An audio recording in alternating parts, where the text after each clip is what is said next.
G'day, mate. Luke Ford back with my old friend David. It's the Yom Kippur edition. It's the Day of Atonement. It starts tomorrow night.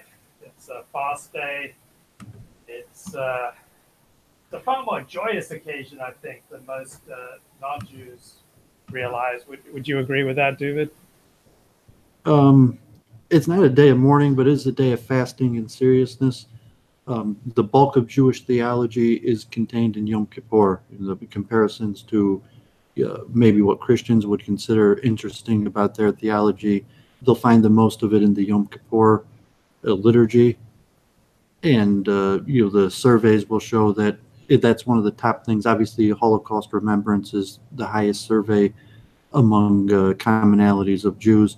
However, fasting on Yom Kippur is up there in top three probably. And the liturgy, secular Jews, people know this stuff. They go. That's the most likely day of the whole year. People to go to synagogue, and it's got extremely deep theological aspects. I'm happy to walk through the basics of the theology if you want. Sure, but I just wanted to talk about the social aspect because I think that there's the biggest discrepancy between the reality of Yom Kippur as it's experienced by ordinary Jews and what outsiders, non-Jews, think about Yom Kippur, and that is it's a social time. It's not just a serious time, and it's also unbelievably upbeat. There's solemnity and there's reverence, but there's also a joyousness. This is a time of forgiveness of sins, or for those, and let's be honest, most Jews aren't particularly theological. It's a time for gathering with your fellow Jews. It's a social occasion. It's a day that even if you're incredibly secular, it still has some resonance in your Jewish genes. But just like the joy of Yom Kippur, I didn't really expect that. The uplift, like the happiness, seeing people that you may not have seen for years or for months. It's also a wonderful social occasion in addition to the theology. So perhaps you could talk a little bit about the social aspect of Yom Kippur and then transition into its theological meaning. Yeah, it's interesting. In the Young Israel near my house, like on Tisha B'Av, the rabbi will actually announce, like, do not greet each other, do not say good night. Because it's a time of mourning and seriousness, and you're not actually supposed to say hello to the other person in synagogue. And the Yom Kippur also could have that level of seriousness, where if me and you were in the same synagogue with Yom Kippur, we might extend hands to shake them. And I don't even know if we'd say, like, it's not like Chag Sameach. We might not even greet each other, and would just say the prayers together. I'm saying we're here to say the prayers and celebrate the holiday, and because of the seriousness of the day, there's not even a hello, how you doing? It's just straight into saying the prayers. So most Jews don't celebrate it that way. I mean, Right. Hopefully the synagogue you go to, they're pretty serious on Yom Kippur, and although there's a happiness to that because the power of the day, that even though, the fast is a big thing, 25-hour fast, even though Muslims might fast the whole Ramadan, the Jewish calendar has like 2 full day fasts and like 4 Sunday fasts, and so Yom Kippur, 25-hour fast, that's pretty daunting to a lot of people just coming into the holiday thinking, like, how are they going to survive a 25-hour fast? And say even in Israel, I think maybe 40%, maybe even more than half of Israel will fast on Yom Kippur. So secular Jews, even here in America, Reformed secular Jews, a lot of people fast on Yom Kippur, at least try a little bit. So you got to factor the power of the fast in there. And in the celebration, just like, okay, we might have been wrong in the past. We might have had our differences. We might have, God forbid, caused harm to each other.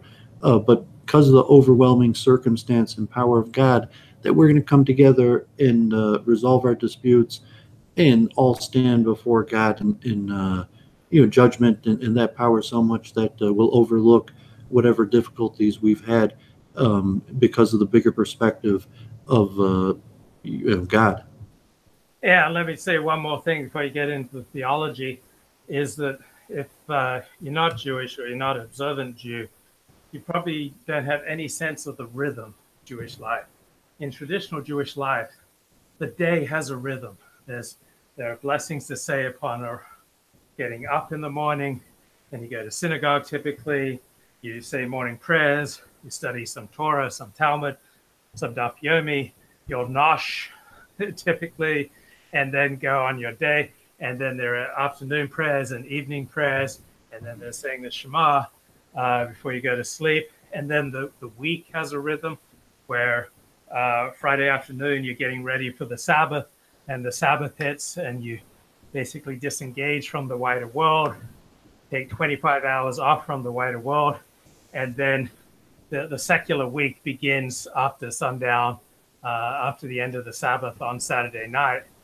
And so there's a rhythm to the day, to the week, and also to the year. So, for example, in the Northern Hemisphere, as the sun gets hotter, the days get longer, Judaism gets sadder, you've got fast day after fast day, you've got the 9 days of mourning prior to Tisha B'Av. And then, right after Tisha B'Av, the whole emotion of Judaism changes. So you got Shabbat Nakamu, which is about redemption. There's suddenly a shift from self-abnegation and depriving yourself. There's kind of a joyous shift in the mood of Judaism, leading to Rosh Hashanah, which is very positive, very happy day.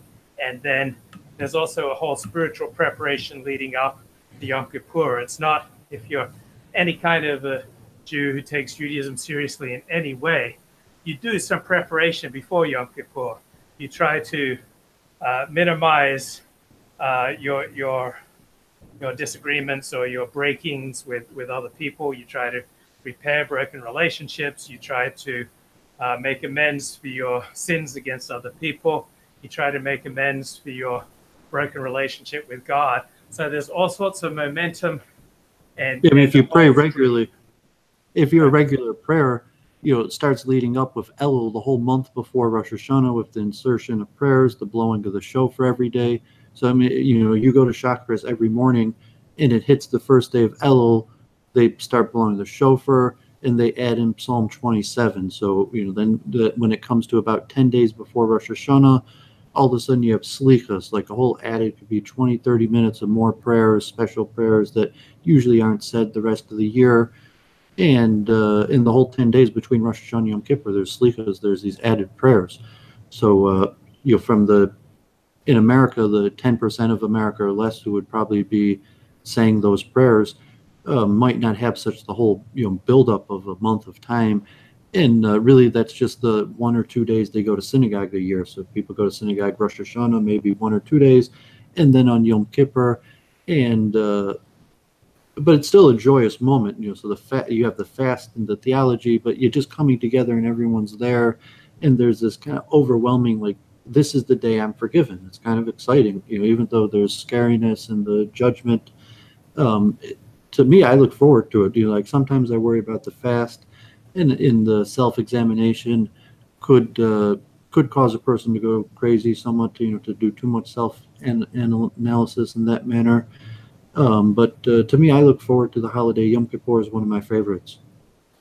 I remember once I was at a party on a Saturday night, and I met this hot chick who was an Episcopal priest. And I heard she gave a great mass, and she was just an extraordinary woman because she was attractive, intelligent, and she seemed to take God seriously. And so I said to her, "How often do you feel the presence of God?" And she said, "Virtually constantly." And I said, "When you go to a bar, do you feel the presence of God?" And she said, "Yes." And yeah, I'd agree. I mean, I agree, definitely. Yeah. How often do you feel the presence of God? Because it's not something that I feel constantly. For me, it's constantly, and that's probably part of the being Hasidic is the different approach to Judaism. And it took me years of Hasidic practice and learning and meditation, but yeah, it's constantly, even God forbid if I'm sinning or know I'm making poor decisions, that I've trained my consciousness that, like, yes, God is over, God is reporting what I'm doing at the moment. There will be judgment on this. Yeah, I think I've trained myself in meditation to that's basically constant. Wow. And how does that, I think that'd make it harder to relate to other people because most people don't have a constant sense of the presence of God. Yeah, it's a different wavelength, but no, I would think you relate easier to other people because you see God within them. So there's more meaning to all contact with other people because it's not just a random person, but like everything is basically a message from God. You know, however providence works, that God might not talk directly to us in a clear message, but our interaction with the world is God's way of talking with us. Okay, so why don't you lead our discussion this evening? Take it in any direction you want. So let's cover some of the basic theology of atonement and the interest to the historic, the biblical verses, Yom Kippur. Like, you learned the Talmud, Yoma, right? I think it's a pretty long Masechta, like 80 pages. Yeah. The liturgy does cover what actually happened in the temple, a big part of Yom Kippur. In our theology, we will talk about like the scapegoat, the goat of Azil, and what the Kohen Gadol and the whole service that was done in the temple that, according to Moses, actually atones for us. There's an actual ceremony that takes place and special mantras that are said and a goat that's sacrificed. And then, Israel, our sins have been transferred to the goat and we're free from sin. So that's the ritual that's kind of written out. And after the destruction of the temple and the diaspora of the Jews, we changed to celebrating these, at one point would have been temple festivals, into synagogue holidays. So we have this really beautiful liturgy built up over thousands of years of collections of prayers. But so you have the concept. It's clear in the Bible. 10 days ago, last week was Rosh Hashanah, the beginning of the Hebrew calendar. If you're a literal believer that the word of Moses is the word of God and the factual history of the world, we just entered to the year 5779, correct? Yes. So if me and you were referring, we're both fellow believers in the Torah, fellow, so to say, Orthodox Jews, we might sign our checks or do our business and transactions in terms of 2018 in the Roman Christian calendar that's widely accepted in larger society. But when me and you think eye to eye, saying that's all not true, that's just a factor of history and civilization that we live under that system, it's the year 5779. That's exactly how long ago God created the world. And so you don't have to believe in the Bible that seriously. But the new year happened, and according to the Bible, there's a judgment that takes place at the beginning of every year. There's the book of life. God looks at all of our deeds, everything we thought, everything we said, everything we did. There's a book. It's all recorded. It's judged. We pass before God. God makes a judgment upon us, and that's going to be our karma for the next year. But there's the added theology that there's this day of Yom Kippur, the 10th day of the new year. So this is tomorrow night will be the 10th day of the new year, 5179. And according to Moses, it's a special day for the atonement of our sins. It happens, we make a lot of mistakes, everybody sins, and there has to be a method for atonement. So according to, I think, the Talmud, in the Torah, there's 4 different types of sins. There's sins that like, oops, I made a mistake, I feel bad about it, and the atonement is instantly. You may be like forgetting to say a bracha or something, and it's like, oh, I made up the bracha, I forgot, it was sin, I made it up, I said the blessing, it's atoned for, it's like it never happened. And then there's certain sins that you might have to wait a day for, and there's certain sins that you bear until Yom Kippur for the forgiveness. We're looking pure spiritual realms where we do good deeds and there's reward waiting for us, and we do bad deeds and there's punishment waiting for us. and that calculation includes this day of Yom Kippur. So certain sins that we do, the punishment weighs on our back until the day Yom Kippur, where we'll be judged on a yearly basis for this stuff. And God forbid, there's certain sins that say Yom Kippur doesn't even atone for, that which would be in the Bible, the sins that carried the death penalty. So if a person did a sin that carried the death penalty, Yom Kippur can't atone for that. And so we wait for Yom Kippur. That's the day where, the temple, the special mantra would be said in the Kodesh Kadoshim, the Holies of Holies, and the sacrifice. And Hashem would, officially forgive us and clear our conscience of the sins to a certain level that we had committed that year. And there's also the element of sins between man and God, and sin between man and his fellow man, and that God can't forgive us for sin between man, our fellow man. God can only forgive us for sins between man and God, which to a large extent, from the biblical perspective of Orthodox Jew, a lot of that's fulfilling ritual, stuff that you're just like, I constantly fill the ritual, I keep the guidelines, I try to observe Sabbath laws and kosher laws, and so a lot of the things we're talking about Yom Kippur, if you're a believer, that's where it's coming down to I follow the law. And but anything between man and his fellow man, God can't forgive us for that. So there's the custom every year for people to forgive each other. And if we get into the liturgy, actually the very first thing that happens in Yom Kippur is we open up the Ark of the Covenant, we take out the Sefer Torahs, the most elder respected members of the congregation parade the Sefer Torahs around, and we make a public proclamation that we welcome sinners to rejoin us, which it was a really pretty profound thing in the day, because we believe that atonement is going to be achieved on that day. So even severe sinners that for whatever reason had been ousted by the congregation, they have the right to come back on Yom Kippur, and there's actually a public legal proclamation that really nothing like that happens anytime besides Yom Kippur. I'm sure you're familiar with that. Yes, and I'm not a terribly spiritual person, but Yom Kippur and Rosh Hashanah are one of those rare occasions for me when the spiritual world seems more real to me than the physical world. So normally the news, sports, the cars going by, the concerns of earning a living, and construction and crime and punishment, all these things seem more real to me than the spiritual world. But on Yom Kippur and on Rosh Hashanah, the 3 days of the year, the physical world seems to me to be less real than the spiritual world. For those 3 days at least, I feel much more like I'm a spiritual being who just so happens to be moving through a physical world, and there's much more of a sense of God. And I've never been to an Orthodox shul where the quality of the air wasn't different on Rosh Hashanah, Yom Kippur. The whole vibe was different.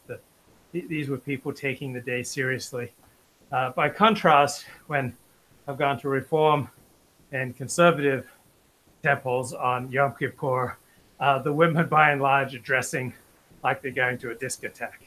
It's a whole different experience. But I don't know if you share that same experience that I've had. Every Orthodox shul that I've gone to has taken Yom Kippur seriously. I agree, and I might even go to a more Reform progressive by night and then by day modern Orthodox, but to me it's the same holiday that affects different people in different ways. And obviously Orthodox people, if you're praying together with the same basic people 3 times a day, that you're going to see all the same people next week on Sukkot, and there's a time and place for that. But if you're a Reformed Jew, you're probably not going to celebrate Sukkot, so there's just the social dynamics where, okay, Yom Kippur, it's known, so I'm not going to say hi to anybody, and you're not going to be upset when I, snubbed you and came in and didn't even acknowledge you because, it's Yom Kippur. But if you only go to synagogue 1-2 days a year, the generic social congregational elements are going to outweigh the fact that it's Yom Kippur. So to me, that's just assume like, yeah, of course, even though it's Yom Kippur and it's supposed to be all serious, but Jews who only go to synagogue one day a year, it's gonna kind of turn into a social event, even though at an Orthodox place it would be the least social day of the year, besides maybe Tisha B'av.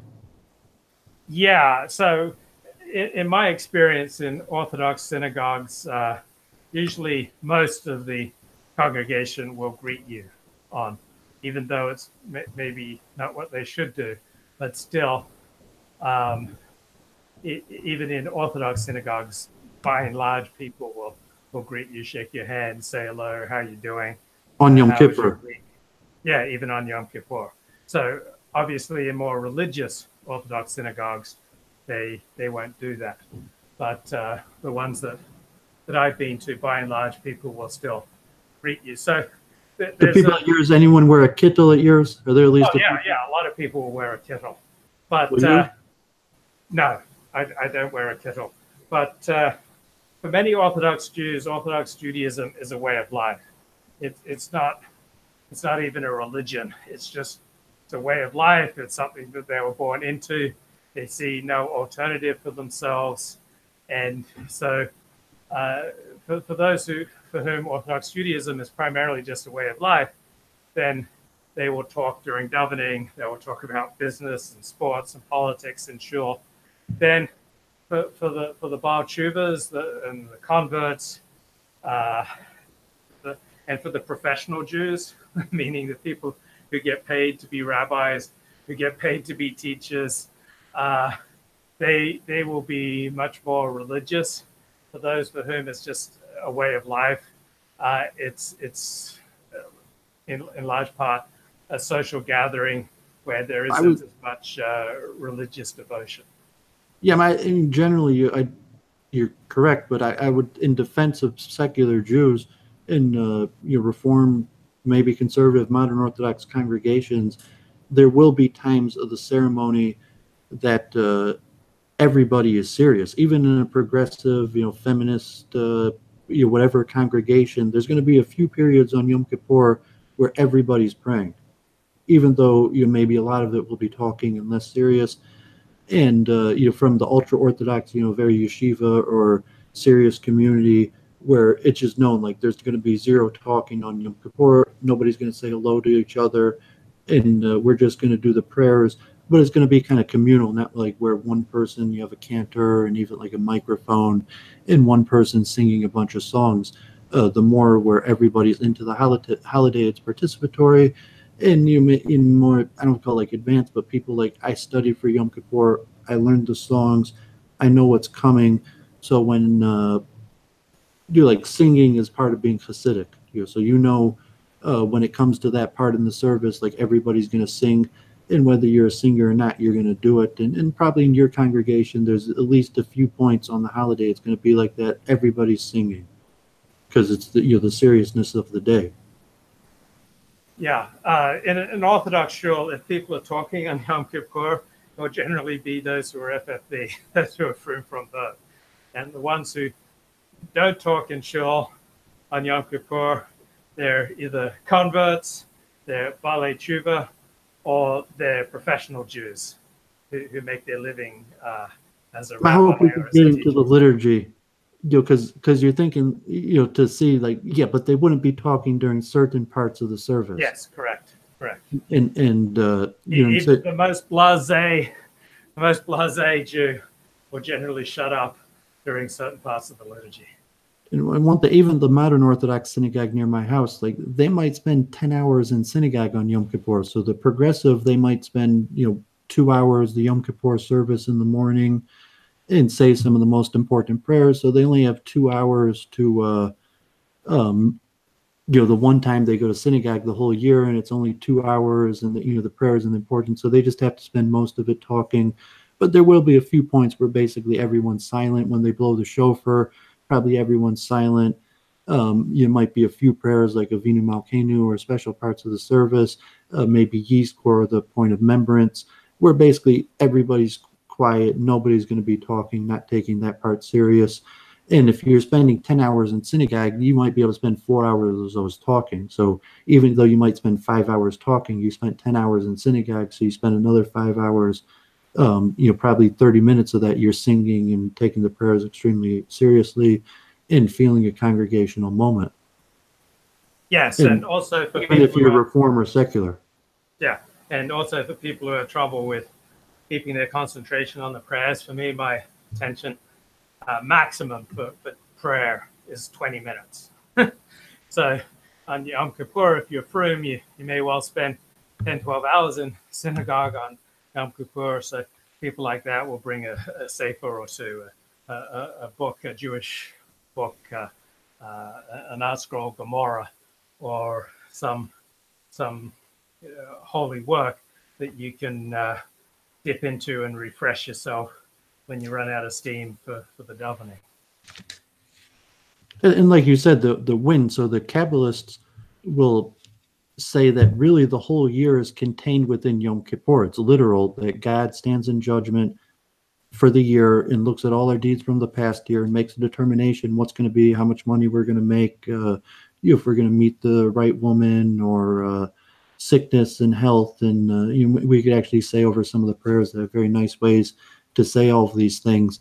And that's it. How we pray, how we act on Yom Kippur, that's it. At the end of the day, God makes a judgment, and that will be our judgment for the next year. And that's why even secular Jews will take at least portions of the day seriously. And the deep theology, if the Kabbalists say that as they actually the whole year is contained within Yom Kippur, so as the year is playing out, those are kind of like fragments of what actually happened on Yom Kippur.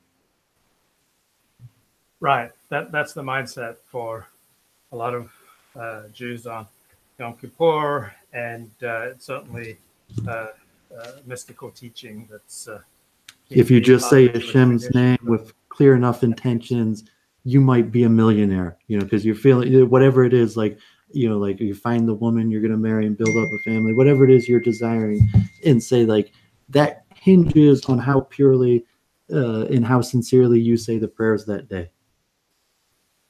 Right.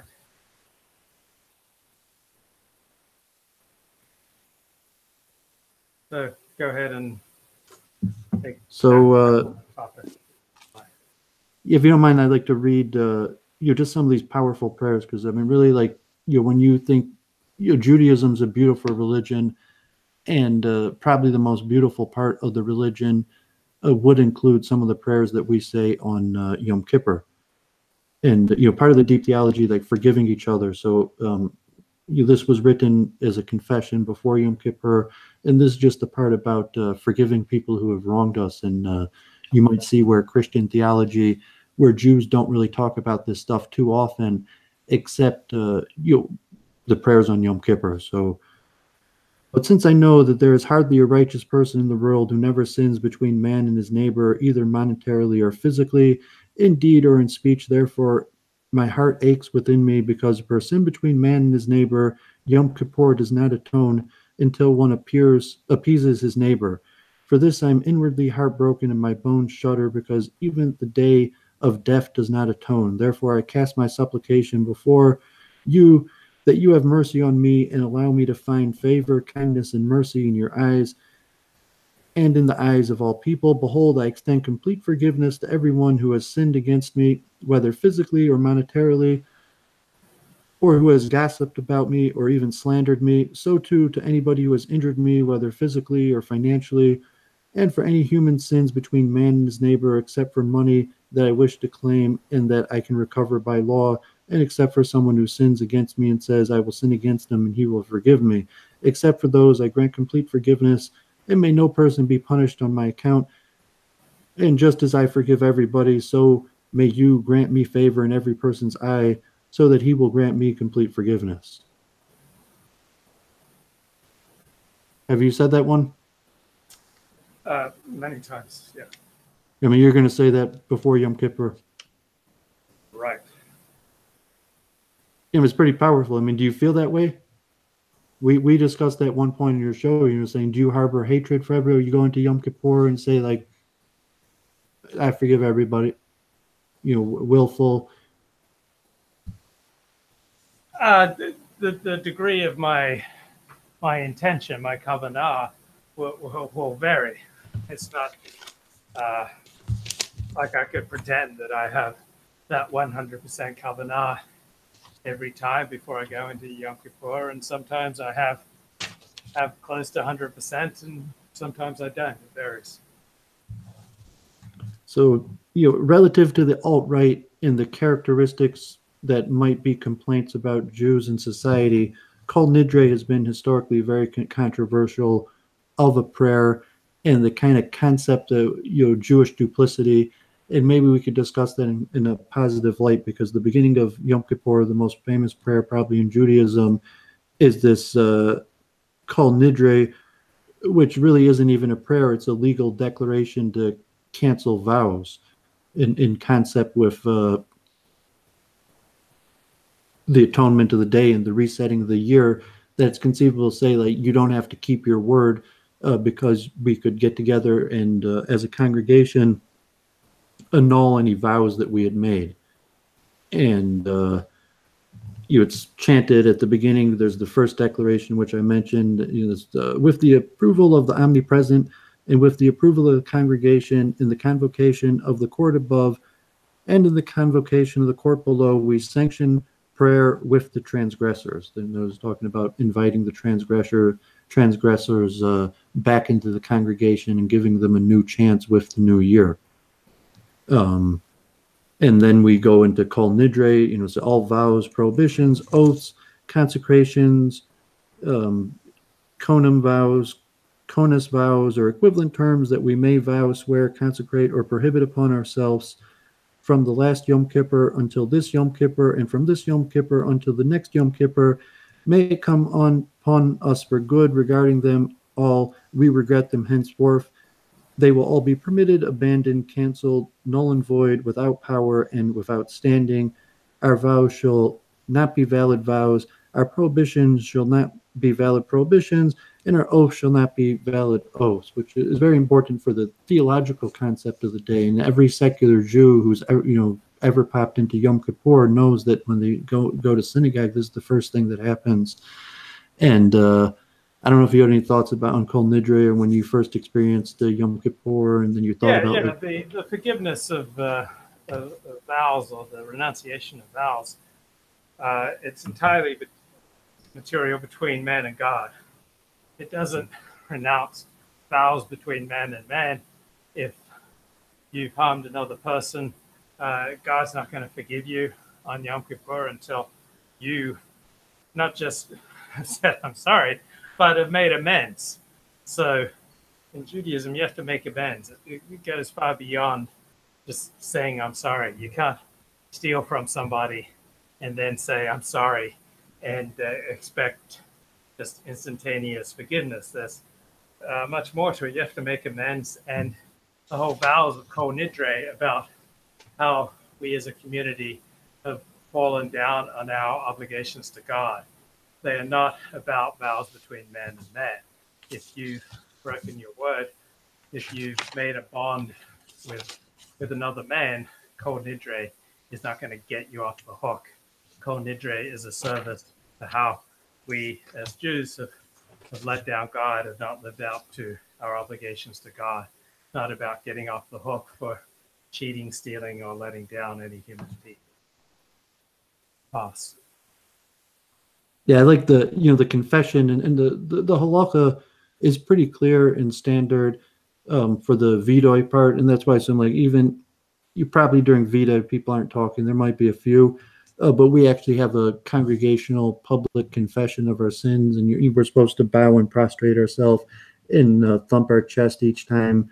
Sometimes they might even use the tune like Ashamnu, Baganu, Gazalnu, Debarnu Dofi, if that sounds familiar. But in English, it'd be like, we have become guilty, we have betrayed, we have robbed, we have spoken slander, we have caused perversions, we have caused wickedness, we have sinned willfully, we have extorted, we have accused falsely, we have counseled evil, we have been deceitful, we have scorned, we have rebelled, we have provoked, we have turned away, we have been perverse, we have acted wantonly, We have persecuted, we have been obstinate, we have been wicked, we have been corrupted, we have been abominable, we have strayed, you let us get away.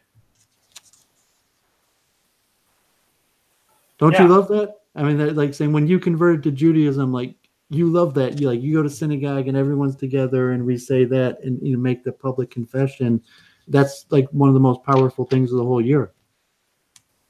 Oh, yeah. It's one of those moments where the spiritual world seems more real to me than the physical world. And saying, okay, you're just a typical Orthodox Jew. Maybe you're not big into Hasidus or deep theology. But at least one day a year you have that deep spiritual experience where you make a public confession and you think about like, wow, what did I do this year? Every action has a reaction and a serious self-assessment of who am I, where am I going, what's my relationship with God and the congregation. And it's a powerful holiday. And saying, obviously if you convert Orthodox, they're going to make you have a basic knowledge of the theology, which includes taking Yom Kippur extremely seriously, and it means that these words leave your mouth. There might be a secular Jew who these words never left their mouth, but it's saying like, yeah, these words have left your mouth many times. Yeah, about 25 times. And thank you to Halsey News Network for a $50 super chat. Wow, building a Yebune building a Amigdash fully Shir fledged Sion Zion. Tamale. So we should building a fully fledged Zion was a message on Halsey News Network's super chat. Thank you, Halsey, for contributing to the show and supporting the show. So, yeah, I've been through Kol Nidre about 25 times. And so if you're secular or Reform, you may never heard of this, but if you're Orthodox, there's these long sections of the prayers where it's a one where we say over the complete avoda that would be called of the high priest in the temple, where all the sacrifices that took place and everything the high priest did, and this concept of the scapegoat, you're being marched to the side of the cliff, and the high priest transferring the sins of the nations upon the goat, and then the goat being, God forbid, violently thrown off the cliff, which is the source, obviously, of the famous expression scapegoat. Right. Yom Kippur, just speaking historically, it goes back as a Jewish practice at least 3,000 years. But he's saying you would be in synagogue all day. Like you're going to sit 8 hours in synagogue, or you're not even going to be there all day. Of course I'm going to be in synagogue. I've done about 25 Yom Kippurs. I've been through about 25 Kol Nidre services. And but I'm saying you're going to spend 8 hours in synagogue on Wednesday. Well, like with every other Orthodox Jew, it's going to depend on what my physical stamina is like. So there have been Yom Kippurs where I've lasted 8 hours. There have been Yom Kippurs where I've lasted 4 hours in synagogue, because it's a very demanding fast day. It's not just abstention from food, it's also an abstention from drink.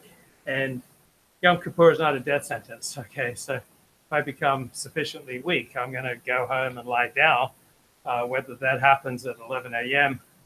Yeah, that's the halacha. I mean, it's obviously that's what you're supposed to do. But I was just talking in terms of the liturgy, that whether you would read that whole long section in the prayer book about the service that the high priest used to do in the temple, which is like 100 pages or something. Like there's long parts that people read through. So a lot of people skip that or would be talking during that part. And then there's also the famous story of the 10 martyrs in the Roman period, where we go through the whole story, God forbid, and the horrible deaths that these Talmudic martyrs died, which I'm sure you're familiar with. I'm not sure if you've said that 25 times each Yom Kippur, but you probably said it a few times. Yes. And you've studied through the Talmud, so you might know the stories even more than said in the liturgy. Yeah, I'm somewhere between the Tzaddik who says everything every Yom Kippur, and the Rasha who says almost nothing. So I'm somewhere in that spectrum. You learned to speed read it. Like most people, my father came to synagogue a few times, and it was just unfathomable, like how people pray, where they say like the first few words clearly, and then everything just gets in a huge mumble. So it's like I'm not a speed reader, so I don't. I reject the urge to keep up. I'd rather say a few sentences with kavanah, with sincerity, a few paragraphs with sincerity, than 100 pages speed reading. So I'm much more one who'll just take a few sentences and dwell on them, rather than someone who's going to charge through 100 pages. Yeah, and presumably the service is set up in a certain way where a beginner only has to know a few lines that are through the service. So it's a build up these 13 attributes of mercy, from the Bible: Adonai, Adonai, El Rachum v'Chanun, Erech Apayim, Barav Chesed, V'Yemes, Noitzer Chesed, V'Elafim, Nos Eovim v'Pesha v'Kata, which is the 13 attributes of mercy of God. And the service is built around saying that again and again. There's a whole like lead up paragraph, and in some cases multiple lead up paragraphs, and then the whole congregation, probably even in your modern Orthodox, there'll be a few guys like yelling that at the top of their lungs, and everybody, like, that's serious when it comes to saying that. Like, everybody stops talking and says together this special 13 attributes of mercy of God. Absolutely. And also during these hours, I'm also going to be wandering over to the Mechitza, kind of peeking through, like looking to see who's there in the women's section. And it's easy in Orthodox shul to tell who's not married, because they're either not wearing a shadel or they're not covering their hair. So the single women will stand out. It's like, oh, wonder who that is. It's also a time where people will say, oh, I've got a shidduch for you. You must. I'll text you after Yom Kippur. You must give this woman a call. You must go out. So there's a spiritual and theological element to Yom Kippur. There's also a social element, and possibly even a romantic element, where when you're stepping outside for certain parts of the service, it's often an opportunity to start talking to some woman you haven't met before, or one you've just slightly been acquainted with. I mean, maybe in pretty modern Orthodox places, but I think even in like Zionist modern Orthodox places, I don't think you're going to see too much mingling on Yom Kippur. And I remember in Jerusalem and Brooklyn, the Mechitza was like light, tight Yom Kippur. There was no unnecessary, like, you couldn't even see a woman. Although women might come to synagogue on Yom Kippur, as where in a regular Sabbath they might be 0 women. They'll come on Yom Kippur, but yeah, that's probably just saying about your congregation, because no. Well, I've never been to an Orthodox shul where you couldn't see the women somehow. There'll either be cracks in the Mechitza, or if you stand at a certain place, you'll be able to see into the women's section. So I know that there are Orthodox shul where that's just because the history of LA, where probably almost all the synagogues are built after Reform. Because like in Jerusalem or Brooklyn, where you still have balcony type synagogues where the women are on a balcony overwards, and in the ultra Orthodox in Jerusalem, like, no, you can't see any woman, period. There's complete covering. It's not even see-through. You don't even have like the 2-way mirrors where it looks like a mirror on one side and a window on the other. So, but yeah, like in LA, I believe you that they say no one's that Orthodox, where it's completely separate. You can't even see at all. And also, you're walking to shul. You're walking back from shul. You're hanging outside of shul. You're talking to your friends. You're making new friends. You're meeting people. Yom Kippur doesn't just take place in a shul. It takes place outside of shul. It takes place when you're walking by the way. Sometimes you'll go to someone's house and you'll just be hanging out. It'll be a social occasion, because there aren't many people who are so sturdy that they can daven for all hours of Yom Kippur, or all daylight hours of Yom Kippur. Yeah, you find a certain element, people who are good fasters, and like the Pinto Yid, like it's Yom Kippur, like people, if you're a Jew, like that's our thing, like we fast. It's something only a Jew would do. There might be a few people like, oh, they heard about Yom Kippur, or maybe a remote possibility someone would watch the stream and non-Jew, and they're like, wow, that's a pretty interesting holiday. I think I'm going to try fasting and saying some of these prayers.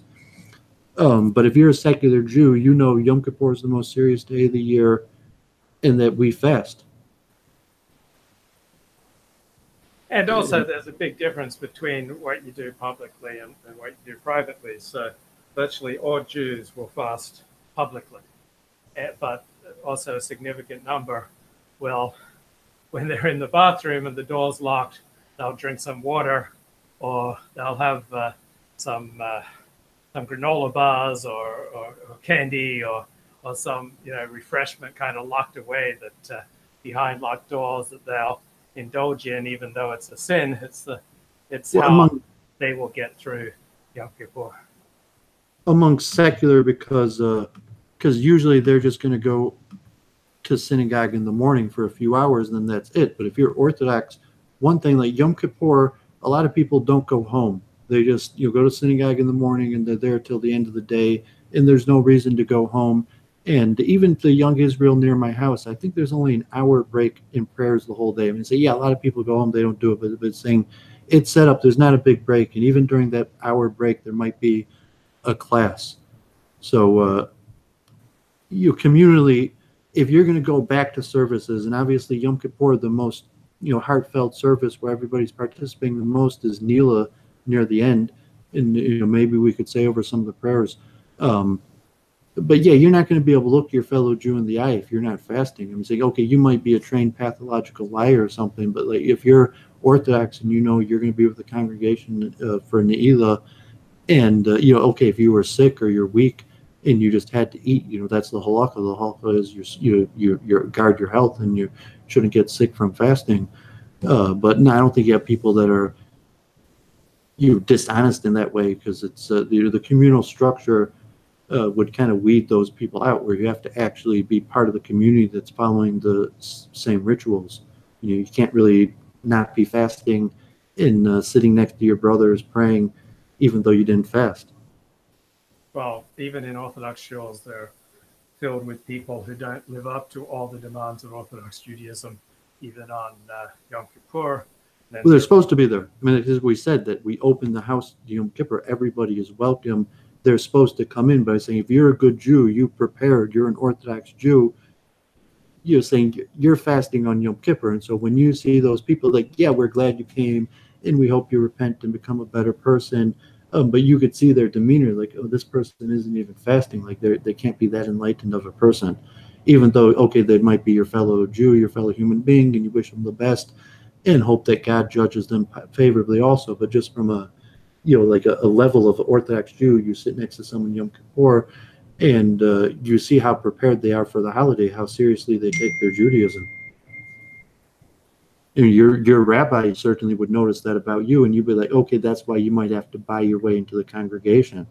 Is looking at that, and maybe you're talking with a few rich guys in politics and alt-right stuff, but you're not taking the prayers that seriously.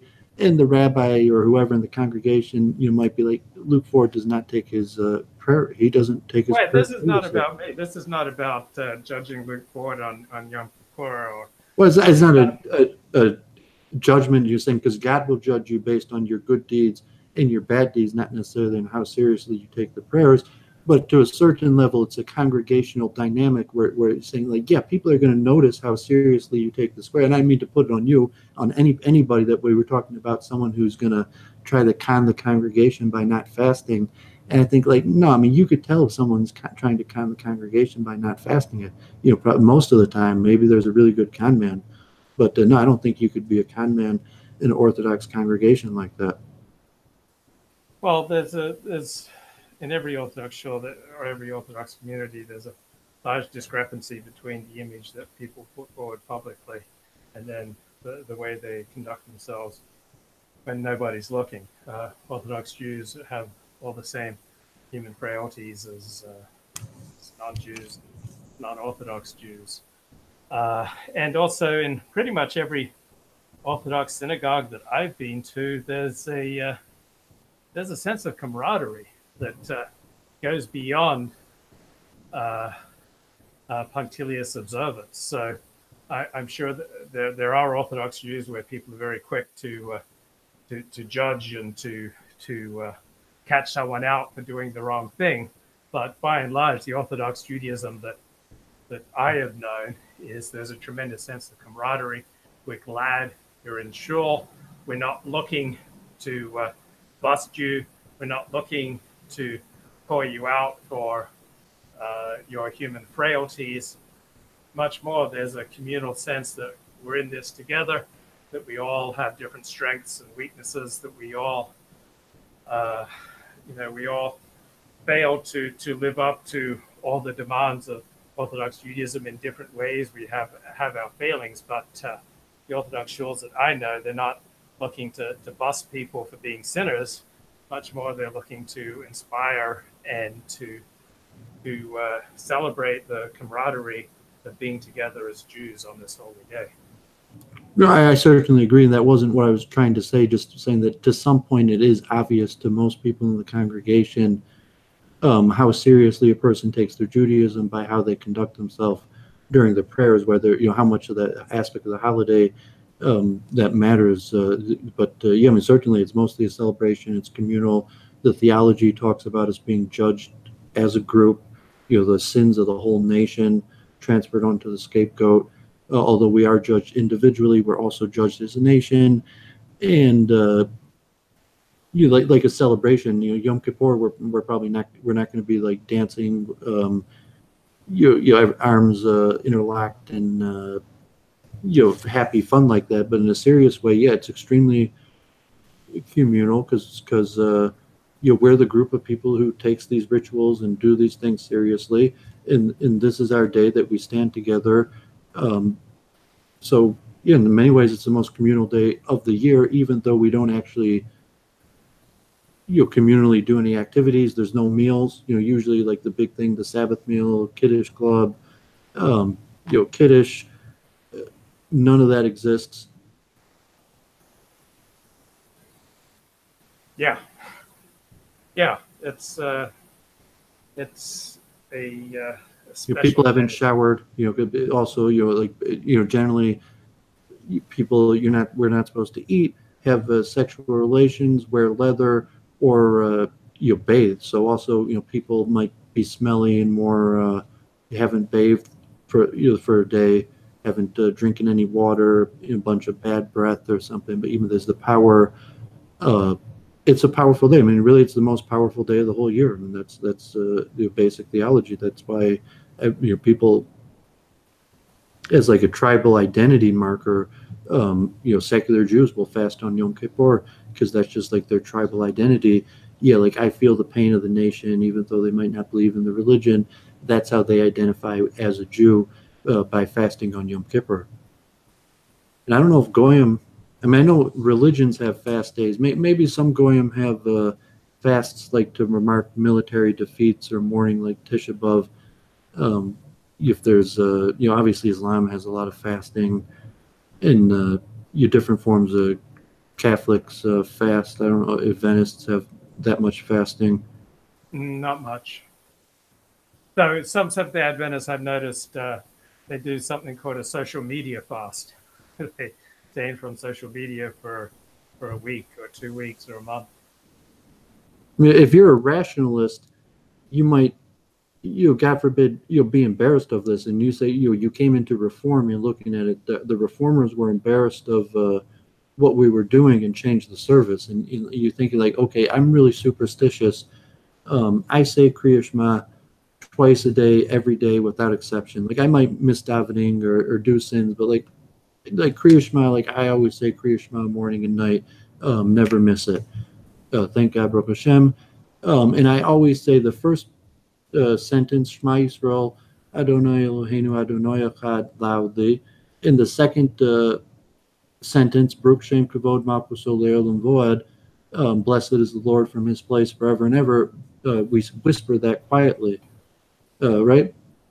Right. Except we do it loudly on Yom Kippur. Yeah, so something special like on Yom Kippur, like we're like these angels. So in the service. So, okay, like I'm sure me and you, we're both the exact same on this. We say Kriya Shema every day, twice a day. Like that's a minimum standard that we don't fall below. Right. So when Yom Kippur comes and it's like, yeah, I said that 750 times this year already, this same thing, and now I'm saying it differently. I'm saying this thing that I always say, this special verse that I always say quietly. We're saying it as a whole congregation loudly, and there's a lot of these special markers in the prayer to mark that this is a substantially different day than any other day. So you might not be that theological, and you might more be communal and cultural, but the theology will affect you in such a way, like, yeah, these rhythms and differences, you definitely notice, and it changes the aura of the day. Right, and there are different tunes. There's a different level of seriousness. People are frequently dressed in white. The rabbi has especially fine-tuned his sermon. Everything is at a higher level on Yom Kippur. Yeah, this is my favorite prayer. I don't know favorite prayer. I like them all. This is said the night of Yom Kippur.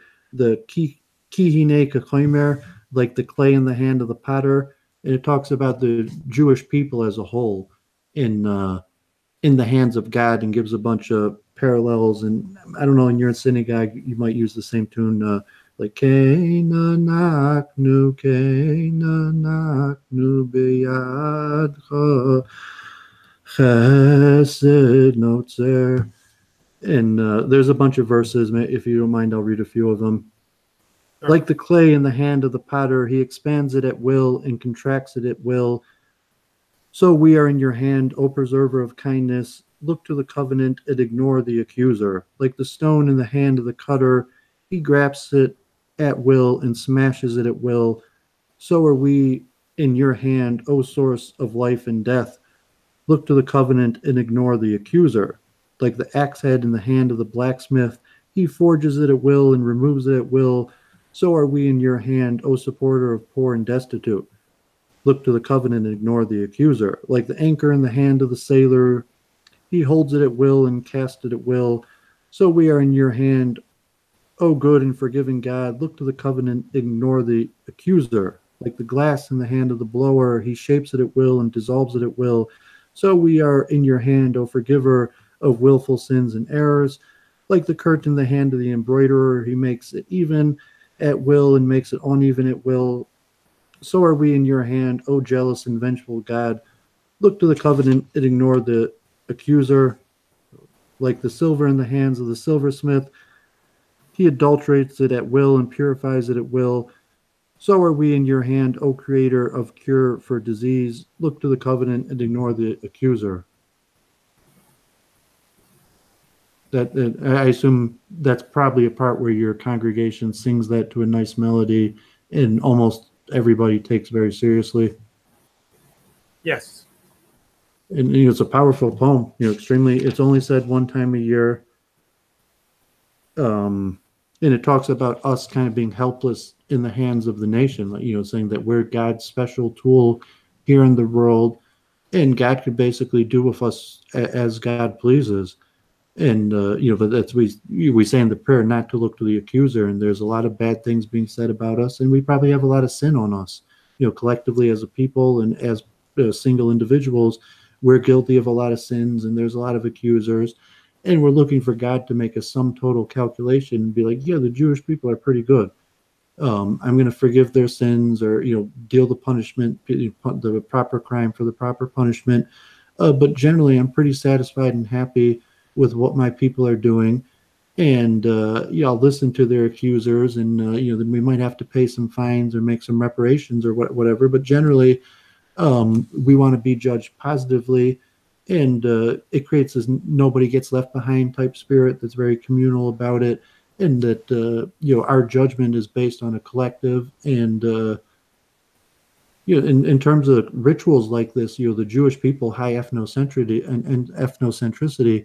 I don't know if other goyim, so to say, have rituals that would bind them so strongly like we do as Jews. Well, they do. Like as a as a Seventh-day Adventist Christian, we have the Sabbath. There's a very strong sense of the sanctity of the Sabbath. The Seventh-day Adventists frequently don't observe Easter and Christmas, but they do have the Sabbath. And if you ever step foot onto a Seventh-day Adventist college campus, you'll notice that the air is kind of different. That there is a sense of the sacred. But there's moments in the calendar for a Seventh-day Adventist that are as moving and serious as Yom Kippur for a Jew. No, not as serious as Yom Kippur. Your sound was fading out there. I wonder if you're back. I didn't say that. I was thinking, but yeah, I mean, Yom Kippur is pretty powerful. Are you still there? Yeah, did I lose you? Hello? Okay. I think can't hear you for some reason. Can you hear me? So I'm not sure why I'm not able to hear you. Go ahead and say something, David. Okay, we've lost. I'm here, okay, Lucas. it's probably on my end. So for some reason I can't hear you. It's on my end. So, David, why don't you go ahead and take the last 2 minutes and to just wind up the show. For some reason I've lost the sound, but you take the last 2 minutes, wind up the show, and then give me a wave to say that you're finished. Okay. Yeah, I appreciate. I hope people could hear me, and I appreciate Luke having me on. And I love Judaism. I love the holidays, and I was just happy to talk about the meaning of the holiday, and that applies to anybody, anywhere. Anyone who just wants to say some of these prayers, find a local congregation. If they want to fast, it's a wonderful holiday. And I think it's fitting for the holiday of me and Luke to be talking today, and the camaraderie, Halsey here. So we should all be sealed in the book of life for prosperity, wealth, healthy, wisdom, and everything. And from the theology, it's not just a holiday for the Jewish people. It's the day where the creator of everything judges the whole world. So the Jewish people might make special prayers and do special fasts, but the whole world stands in judgment, not just people, but plants and animals and the weather and these type things. So it's a wonderful holiday, and you wish blessings to everybody. Okay, David, I'm sorry. I'm just having some technical issues. I've got an early morning, so I'm sorry I wasn't able to hear you the last 2 or 3 minutes. I understand it's a problem with my headphones. It's not with you, but good show. Good to be talking to you again. So have an easy fast, everyone. Have an easy fast, David, and I'll talk to you later. Okay. Yeah. Thanks for having me on. Hopefully, maybe Sukkot we could talk again. So take care. Good night. Thank you. Bye-bye.